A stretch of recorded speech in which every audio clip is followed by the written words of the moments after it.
अस्सलाम वालेकुम नाज़रीन, मैं हूं अतीक अहमद और आप देख रहे हैं मेड इन पाकिस्तान। नाज़रीन, हमें वाज़ ये तो बताते हैं कि हज़रत यूसुफ़ अलैहिस्सलाम बहुत खूबसूरत थे,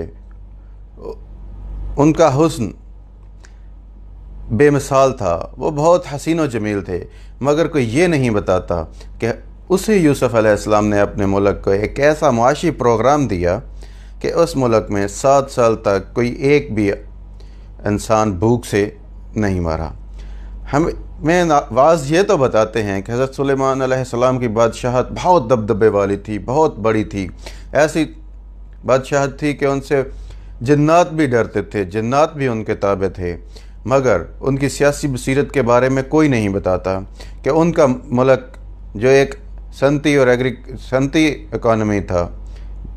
और मलका बिल्कीस का मुल्क जो कि एक ज़री इकॉनमी था, उनकी सियासी बसीरत के बारे में उसमें ऐसे बायलैटरल एग्रीमेंट हुए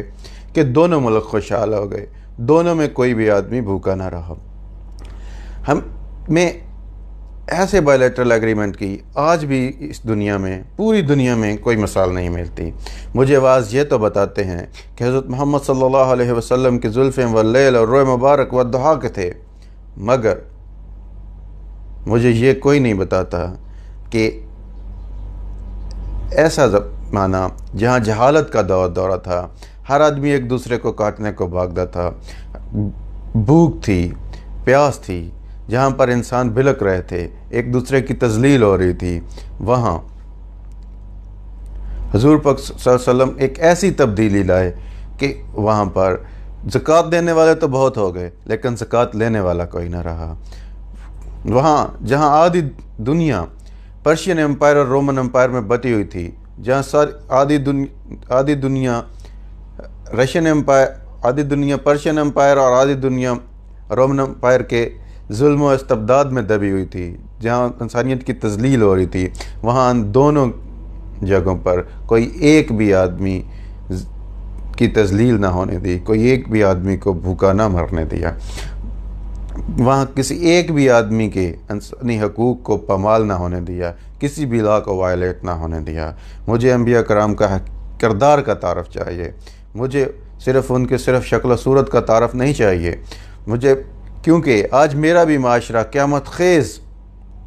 तशद्दुद का शिकार है। यहाँ भी आज भी बाइपोलर वर्ल्ड है, इंसानियत आज भी सिसक रही है, बच्चे आज भी मज़हब के नाम पर शहीद हो रहे हैं, इज़्ज़तें आज भी नीलाम हो रही हैं, दुनिया आज भी कैपिटलिस्ट और कम्युनिस्ट में बटी हुई है। वो क्या थी हज़रत ईसा अलैहिस्सलाम की अदब तशद्दुद की पॉलिसी, वो क्या थी नॉन वायलेंस पॉलिसी, वो क्या थी मूसा अलैहिस्सलाम की फ़िरऔन के ख़िलाफ़ पॉलिसी कि एक आदमी भी शहीद ना होने दिया और आज़ादी भी हासिल कर ली। नाज़रीन कराम, मुझे अंबिया कराम के किरदार का तारफ़ चाहिए, सिर्फ़ शक्ल सूरत का नहीं, मुझे अंबिया का हकीकी तारफ़ चाहिए।